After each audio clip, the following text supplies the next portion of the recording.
Leero tugenda kwogera ne nzize kwogera ku nsonga za bawa chosen Becky. Omukyala aleese ensonga ze njagala mazibabuulire nziwulirize then nsalewo nga minisita. Kizibu ki ekikuleese nyawo? Omusajja takola ki? Talabirira baana. Alina abaana ameka? Babiri. Gw'olina emyaka emeka? Nina emyaka 19. 19? Yakuzaalamu ng'olina emyaka emeka? 16. 16?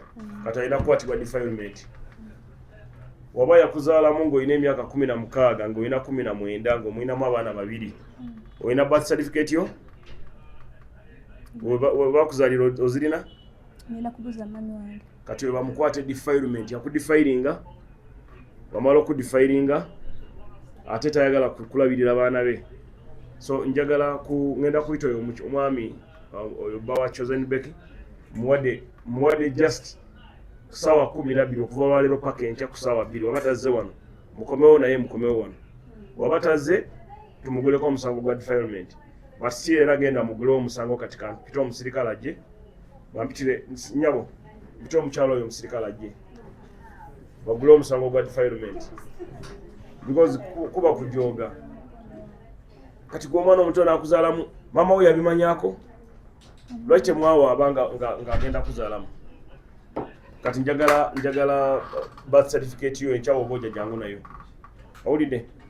Kati oyo talina na magezi. Ozadde mu mwana taneetuuka ate omaze omuzaalamu oddusa ogenze n'omuyimbi. So n'omuyimbi naye akimanyi naye bagenda muzaalamu bajja basula ababe. Kati oyo chosen Becky abeera manyiraze. Nja kwogera naye nja mugamba oyo gwafunye agenda kwokya, amala okwokya akufatalizinge, amala okufatalizinga akuteekemu ensigo ezimere azikulekewo. Okay? Olina abaana ba myaka emeka? First born alina emyaka 3. Wa myaka 3 wamuzaala ng'olina emyaka 16? Ate second born? Alina omwaka gumu. Owamu wa? Semuto. Semuto wane Luweero? Kaga oli muna Luweero tujja kulwanira. Tugenda kulwanira. Owulidde? So kati ngenda kukwasa ofiisa waffe akola ku nsonga z'abaana. Madam, you come. Irene. Now, Madam Irene. No, you can hear me in a press conference. Now, what you are going to do, this young lady, she's 19 years old. She gave birth at 16, implying she was defiled.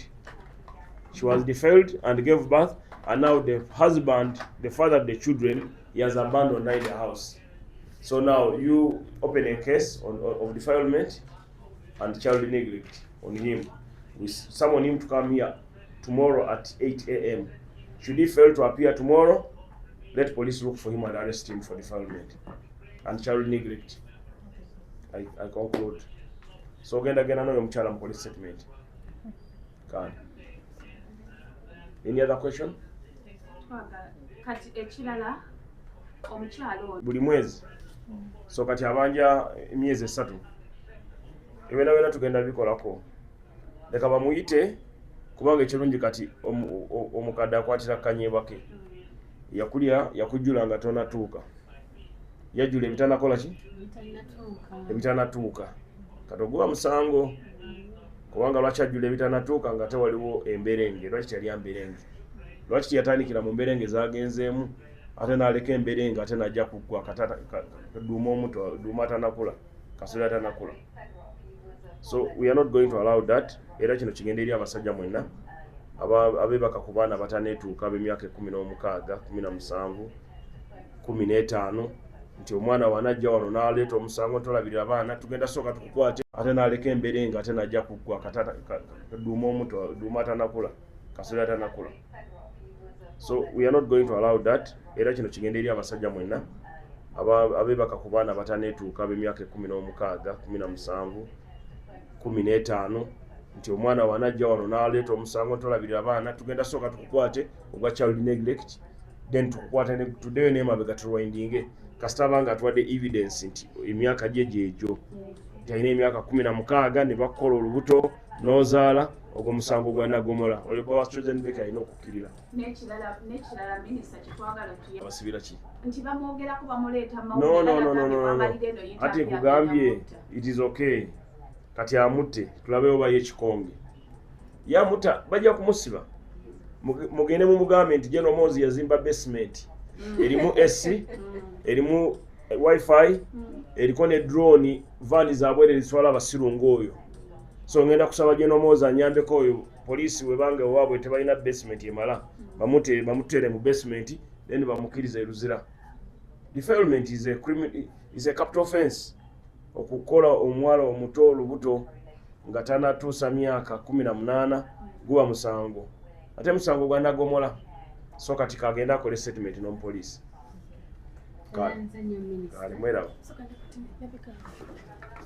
Mugende. Kale. Amanya go bwane. Rashid. Adidala. Said. Wasinkana dine Sekaja. 2020. Waine emyaka emeka? Naine emyaka 16. Wali osoma? Nali soma. Wali wa mama oba wali kyetwala? Nali wa mama wange nga nkola nga nzire waka. Nakulimba ki? Wagwe mukwano olina abaana bameka naye? 2. Hona bagambye akuteesateesa emirundi emeka? Mingi. Bwe yali agenda ewa Chosenbeke yakugambako nti ngenda kusula oba walabe bifaananyi ng'akusuddewo? Alaba nga nsuddewo mu nnyumba. Takuwanga buyambi yadde ekikumi? Yadde. Olina abaana bameka? 2. Balina emyaka emeka? First born alina emyaka 3. Owokubiri alina omwaka gumu n'emyezi 3. Kati Essaawa zino mbeera waka. Oluusi mbeerako ku mikwano gyange bangi. N'abaana? Abaana kati bali waka. Ennyumba yandemerera okusasula. Ennyumba mwali muzisasula sente mmeka? Ennyumba twali tugisasula emitwalo 35. Wagenda okivaamu nga bagibanja sente mmeka? Myezi 3. Okola tokola? Sikola. Honorable wandimusabye ki ekirala nga tannaba kutwala kuloopayo Ssekajja? Wandimusabye ki ekirala okuyamba ku by'emirimu kubanga ayamba ffe abavubuka?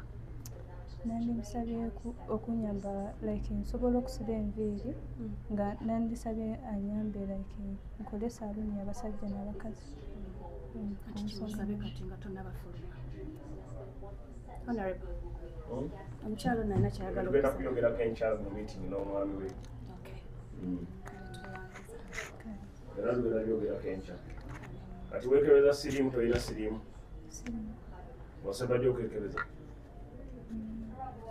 2020.